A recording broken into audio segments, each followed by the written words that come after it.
বন্ধুগণ, আজকে আমি আলোচনা করতে যাচ্ছি গীতোপনিষদের দ্বিতীয় পাঠ, আমার অধ্যয়নের দ্বিতীয় পর্ব। প্রথম অধ্যায় থেকেই এটা আলোচিত হচ্ছে, দ্বিতীয় পর্ব আজকে। ততঃ সেয়ুগদে মহোদে সন্দনে স্থিতৌ মাধবঃ বাল্যবাচ্চৈব দিব্যৌ শঙ্করপদধমতু। ততঃ সেতুর্হরযুগদে মহোদে স্বন্দনে স্থিতৌ মাধবঃ পাণ্ডবাশ্চৈব দিব্যৌ শঙ্করপদধমতু। কি বললেন? শ্বেত অশ্ববাহিত সুন্দর রথে উপবিষ্ট ভগবান শ্রীকৃষ্ণ এবং পাণ্ডুপুত্র অর্জুন তাদের দিব্য শঙ্খগুলি উচ্চস্বরে বাজালেন। দিব্য শঙ্খর প্রদমতু ভগবান শ্রীকৃষ্ণ এবং তৃতীয় পাণ্ডব মাধব পাণ্ডবশ্চৈব, তৃতীয় পাণ্ডব অর্জুন সেই দিব্য রথে প্রবেশ করে শঙ্খগুলো বাজালেন। কে কোন শঙ্খ বাজালেন?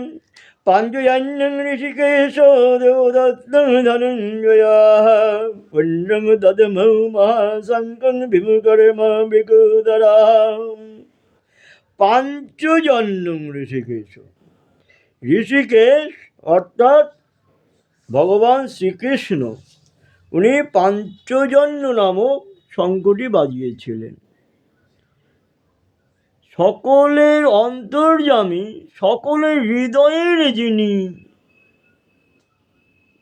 ভেতরের কথা জানেন, সেই সাক্ষাৎ ভগবান শ্রীকৃষ্ণ পাণ্ডবদের পক্ষ থেকে পাঞ্চজন্য নামক শঙ্খ বাজালেন। পঞ্চজন নামক শঙ্খরূপধারী দৈত্যকে বধ করে ভগবান তার শঙ্খরূপটি গ্রহণ করেছিলেন, তাই এই শঙ্খের নাম পাঞ্চজন্য। দেবদত্ত ধনঞ্জয়, দেবদত্ত ধনঞ্জয়, ধনঞ্জয় দেবদত্ত নামক শঙ্খ বাড়িয়েছিলেন। রাষ্ট্রযজ্ঞের সময় অর্জুন বহু রাজ্যকে পরাজিত করে অনেক ধন সম্পত্তির অধিকারী হয়েছিলেন, তাই তার নাম হয়েছিল ধনঞ্জয়। সেই ধনঞ্জয় কি বাজালেন? দেবদত্ত নামক শঙ্খ উনি বাজিয়েছিলেন। পুণ্ড্রং দধমৌ মহাশঙ্খং ভীমকর্মা বিকোদরাঃ। এই যে বিকোদর, বৃক মানে চিতাবাঘ, চিতাবাঘের মতন সরু উদর যাহার পেট, মহাযোদ্ধাদের যেমন থাকে, সেই বৃকোদর হিড়িম্বাসুর, বকাসুর, জটাসুর ইত্যাদি অসুর ও কীচক, জরাসন্ধ ইত্যাদি শক্তিশালী বীরদের হত্যা করায় ভীমসেনের নাম হয়েছিল কি? ভীমকর্মা। তার উদরে জঠরাগ্নি ভিন্ন বৃক নামক একটি বিশেষ অগ্নি ছিল, যার জন্য তিনি অত্যাধিক খাদ্য হজম করতে পারতেন। সেই জন্য তার আরেকটি নাম হয়েছিল বৃকোদর। তার উদরে অগ্নি মানে অগ্নাশয় ছিল, খুব শক্তিশালী, তাই তার নাম হয়েছিল বৃকোদর। এইরূপ বীর ভীমকর্মা, এইরূপ বীর ভীমকর্মা বৃকোদর ভীমসেন এক বিশাল আকারের শঙ্খ বাজিয়েছিলেন। তার নাম ছিল পুণ্ড্র। সেই যুদ্ধের সূচনাতে ভগবান শ্রীকৃষ্ণ, অর্জুন, ভীম এই শঙ্খগুলো বাজিয়েছিলেন। আর কে বাজিয়েছিলেন? অনন্ত বিজয়ং রাজা কুন্তিপুত্র যুধিষ্ঠিরঃ নকুলঃ সহদেবশ্চ সুঘোষ মুনিপুষ্পকৌ। অনন্ত বিজয়ং রাজা কুন্তিপুত্র যুধিষ্ঠির, কুন্তিপুত্র যুধিষ্ঠির কি বাজিয়েছিলেন? অনন্ত বিজয় নামক শঙ্খ বাজিয়েছিলেন। অনন্ত বিজয়। আর নকুল সহদেব কী বাজিয়েছিলেন? সুঘোষ মণিপুষ্পকও, সুঘোষ মণিপুষ্পক নামে শঙ্খ বাজিয়েছিলেন। পুরো সব ব্যাখ্যা বলছি না, অনেক সময় বেশি লাগবে। কাশ্চশ্চ পরমেশ্বাস, কাশ্চশ্চ পরমেশ্বাস শিখণ্ডী চ মহারথা।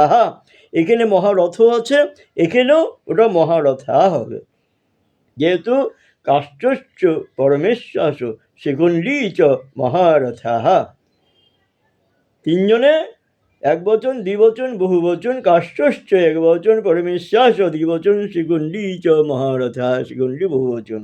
তার মহারথ হবে না, ওটা বহু বচন মহারথা হবে। দৃষ্টদ্যমনো বিরাটায় সাতীয় কিশ্চ পরায়িতাঃ দ্রুপদ দ্রৌপদ্যায় চ সর্বস্ব পৃথিবীপতে সুভদ্রায় চ মহাবাহু শঙ্খং দদমু পৃথক। তাহলে কি হচ্ছে? কাশ্চশ্চ পরমেশ্বাস শিখণ্ডী চ মহারথ। এই যে মহারথী শিখণ্ডী খুবই বড় যোদ্ধা ছিলেন। ইনি পূর্বজন্মে ছিলেন নারী, কাশীরাজের কন্যা, বড় কন্যা। এই শিখণ্ডী যখন কাশীরাজ তার 3 মেয়ে স্বয়ংবর সভা ডেকেছিলেন, অম্বা, অম্বিকা, অম্বালিকা। এই কাশীরাজের 3টি কন্যা ছিল। এই 3টি কন্যার স্বয়ংবর সভা তিনি ডেকেছিলেন, সব রাজরাজদের আমন্ত্রণ জানিয়েছিলেন, কিন্তু কুরু পাণ্ডবদের, কুরুকে আমন্ত্রণ জানাননি, ভীষ্মকে আমন্ত্রণ জানাননি। কিন্তু ভীষ্ম ছিলেন সে সময় বিশ্বে, টোটাল বিশ্বের মহাযোদ্ধা ছিলেন। বিশ্ব গিয়ে হাজির হলেন সে কাশীরাজের সেই কন্যাদের স্বয়ংবর সভায়। ভীষ্মকে দেখে সমস্ত রাজরাজারা স্বয়ংবর সভায় উপস্থিত হয়েছিলেন, তারা উঠে দাঁড়ালেন। ভীষ্মের সঙ্গে কথা বলতে পারে না। ভীষ্ম কি করল? স্বয়ংবর সভায় উপস্থিত হলে কাশীরাজ ভীষ্মকে জোড়হাত করে দাঁড়ালেন। ভীষ্ম বললেন, আমি আপনার 3 কন্যাকে নিয়ে যাব এখান থেকে। হাত ধরে তুলে নিয়ে এলেন। কেন? ভীষ্ম তুলে নিয়ে এলেন 3 কন্যাকে, রথে করে চড়িয়ে নিয়ে চলে এলেন। সেখান থেকে তার মহাবল কৌশল ছিল, তিনি মহাবল কৌশলে সেখান থেকে নিয়ে এলেন। তাকে আটকাবার জন্য কোনো রাজরাজা চেষ্টা করেননি, কোনো বাধা দান করেননি। জানেন তাকে বাধা দিয়ে কোনো ফল হবে না, কোনো লাভ হবে না। তিনি 3 কন্যাকে নিয়ে চলে আসেন। মাঝপথে অম্বা ভীষ্মকে বলে, আপনি আমাকে নিয়ে এসছেন, আপনি আমাকে,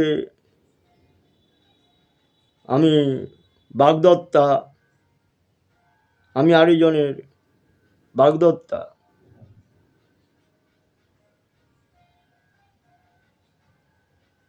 তিনি ভীষ্ম বললেন, তুমি চলে যাও, অম্বিকা অম্বালিকা থাকবে, আমি নিয়ে যাব।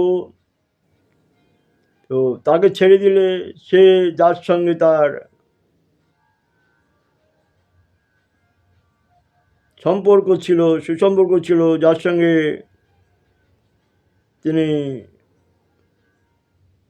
বৈবাহিক সূত্রে আবদ্ধ হবেন কথা ছিল,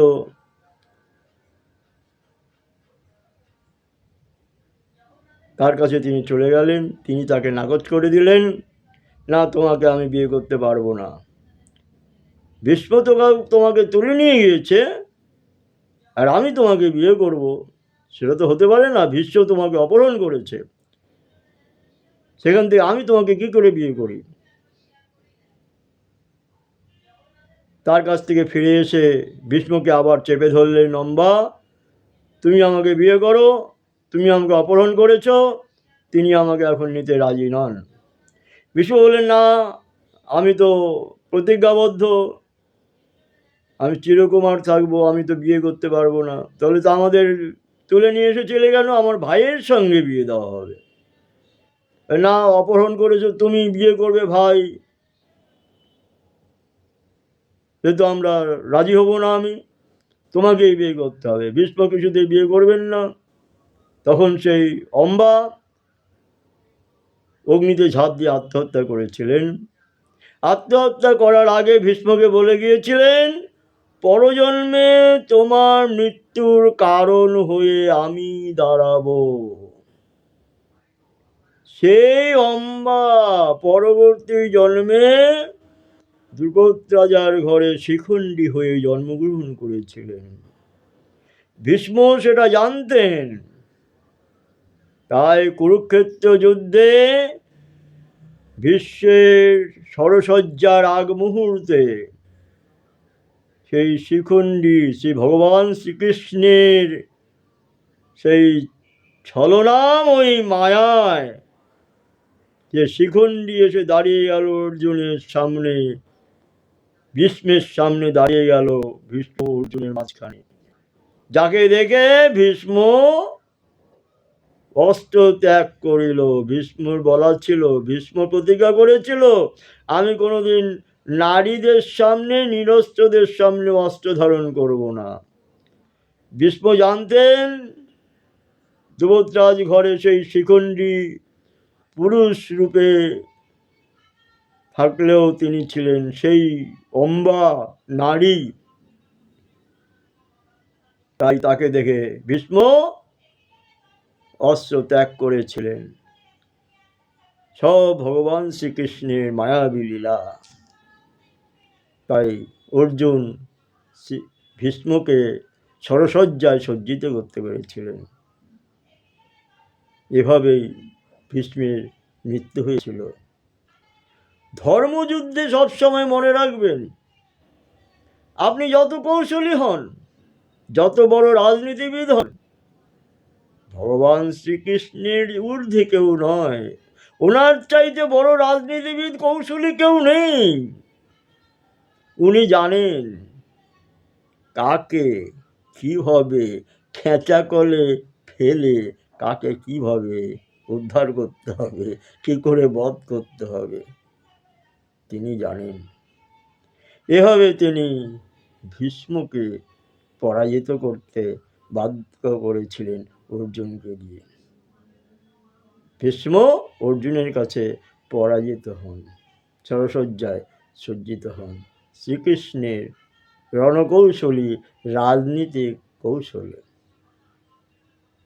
তো ধর্মযুদ্ধে সবসময় জয়ী হবেন তারাই। আজকে রাজনীতিতেও তাই, যারা ধর্মপথে চলবেন তারাই জয়লাভ করবেন। এর পরবর্তী কর্ণকে যখন বধ করেছিল অর্জুন, সে সময় তো ভগবান শ্রীকৃষ্ণ ছল করে কর্ণের চাকা মাটিতে দাবিয়ে দিয়েছিলেন। কর্ণ সেই রথের চাকা নিচে নেমে রথের চাকা বাধামুক্ত করতে গিয়েছেন যখন, সে সময় ধর্মীয় যুদ্ধ অনুযায়ী তাকে অস্ত্র নিক্ষেপ করা যায় না।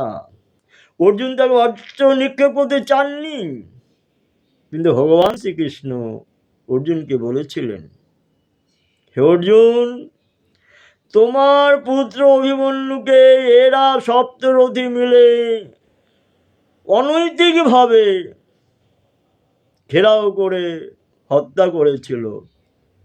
যেখানে ধর্মযুদ্ধে একজন রথী ভিন্ন দ্বিতীয় রথী, দুজন রথী কখনো একজন রথীকে আক্রমণ করতে পারে না, সেখানে এরা কর্ণ, দুর্যোধন,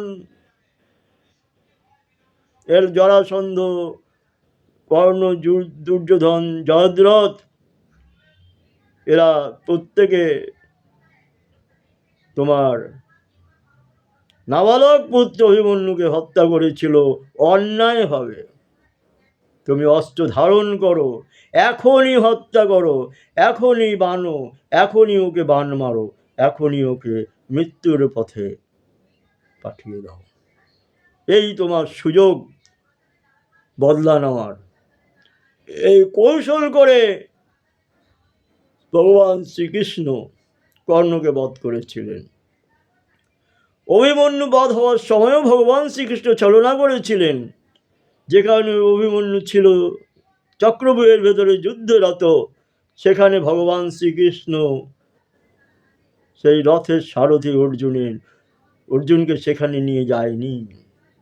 এদিক সেদিক দিয়ে কৌশল করে ছড়িয়ে নিয়ে গেছে, যাতে অর্জুন অভিমন্যু পর্যন্ত পৌঁছতে না পারে। আর এরা সপ্তরথী মিলে ঘেরাও করে অভিমন্যুকে বধ করবে। কেন, অভিমন্যু তো সময় হয়ে গেছে।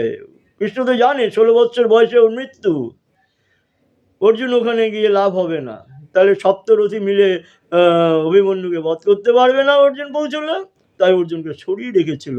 সপ্তরথী মিলে অভিমন্যুকে বধ করলে সেই রাগ অর্জুনের মনে প্রতিফলিত করে ভগবান শ্রীকৃষ্ণ কর্ণকে বধ করালেন রথের চাকা দাবিয়ে দিয়ে সুকৌশলে।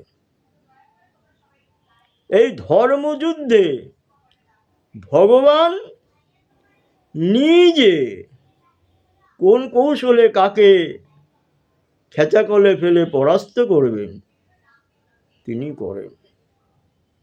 সুতরাং আমরা সামান্য মানব জাতি, আমাদের কারোই ভগবানের লীলাকে অতিক্রম করে অধর্মকে আশ্রয় করে ধর্মের প্রতি আঘাত করা উচিত নয়। তবে তার ফল অথই জলে, সুফল কখনো হবে না। ধন্যবাদ। আজকে এ পর্যন্তই। অনেক লম্বা হয়ে যায় গীতোপনিষদের সময়। এ পর্যন্তই। আগামী পর্বে, তৃতীয় পর্বে আমি আপনাদের পরবর্তী আলোচনা জানাবো। নমস্কার।